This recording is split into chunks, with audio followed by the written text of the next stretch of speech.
क्या लगता है तुम्हें? हो कौन तुम? तुम्हारे पास स्वर्ग का रास्ता था, फिर भी तुमने नरक का चुना। पुरी के 30 से अधिक आदमी टेबल के नीचे से 1 मीटर से अधिक लंबी स्टील की छड़ें निकालने के लिए आगे बढ़े और शिवम की ओर दौड़ पड़े। उनकी प्रत्येक गतिविधि तेज लेकिन हिंसक थी। जैसे ही उन्होंने अपनी स्टील की छड़ें शिवम की खोपड़ी की ओर घुमाई, ऐसा लगा जैसे शिवम की मौत आज निश्चित है। क्या होगा शिवम का?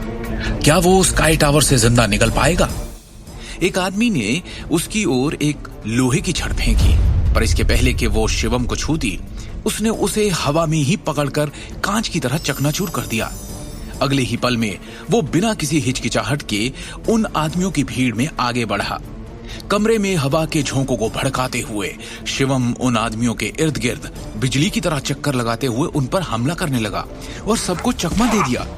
उसकी हरकतें इतनी तेज थी कि नंगी आंखों से केवल उसके बाद के चित्र देखे जा सकते थे। चारों ओर सिर्फ टकराने की आवाजें आ रही थी। जमीन से लोहे की छड़ों में से एक को उठाकर शिवम ने अपने रास्ते में आने वाले सभी लोगों को मारना शुरू कर दिया।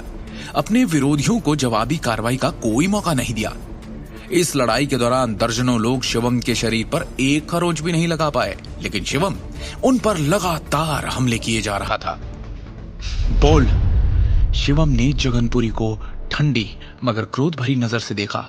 किसके कहने पर तू ये कर रहा है सब? ये पूरी अपनी सीट पर सहमा सा बैठा था।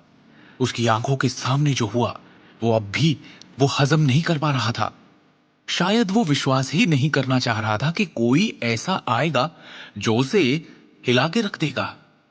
उसे जो जानकारी मिली थी उसके अनुसार शिवम गांधी एक मामूली आदमी और निकम्मा दामाद था, और जो जमीन पर पड़े थे वो निर्दयी हिंसक गुंडे कई जान ले चुके थे, खून का स्वाद चख चुके थे और कोई उन्हें आज तक छू भी नहीं सका था।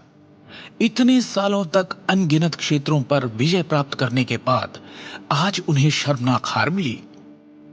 शिवम जैसे आदमी ने उन्हें एक पल में धूल चटा दी। इस समय पुरी को ऐसा लगा जैसे उसने अपने पैर के अंगूठे को लोहे की प्लेट के नीचे दबा दिया हो। तुझे क्या लगता है, जरा सी मार्शल आर्ट क्या सीख ली, मेरे आदमियों को हरा दिया तो मुझसे बड़ा डॉन हो गया तू?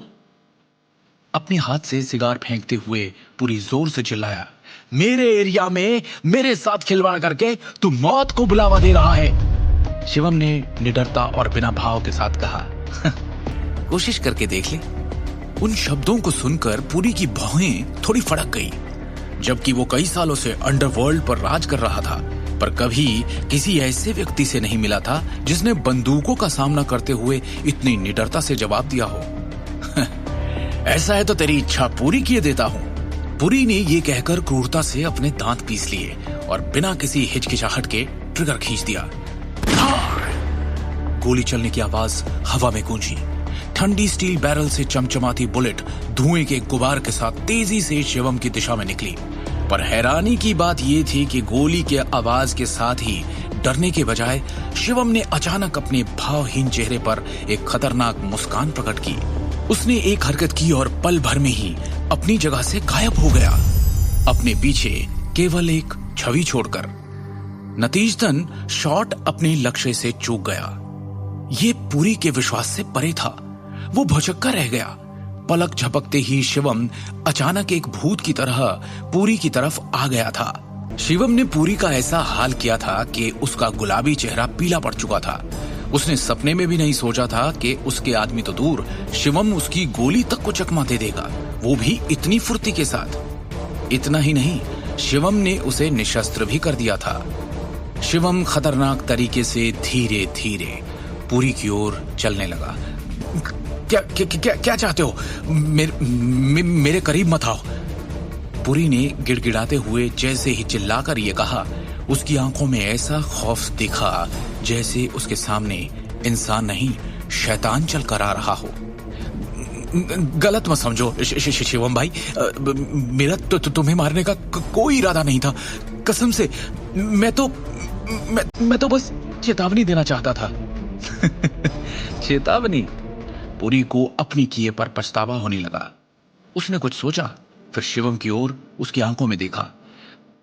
क्या क्या आप एक प्राचीन मार्शल आर्टिस्ट हैं? पुरी ने झिझकते हुए पूछा। ओ, शिवम जरा चौंका, क्योंकि उसे उम्मीद नहीं थी कि जगनपुरी के पास प्राचीन मार्शल कलाकारों का ज्ञान होगा। तुम प्राचीन मार्शल कलाकारों के बारे में भी जानते हो? आगे की कहानी जानने के लिए देखिए अगला एपिसोड सिर्फ पॉकेट एफएम के यूट्यूब चैनल पर, और शिवम द हिडन वॉरियर के सारे एपिसोड्स को सुनने के लिए डिस्क्रिप्शन में दी लिंक से डाउनलोड करें पॉकेट एफएम ऐप।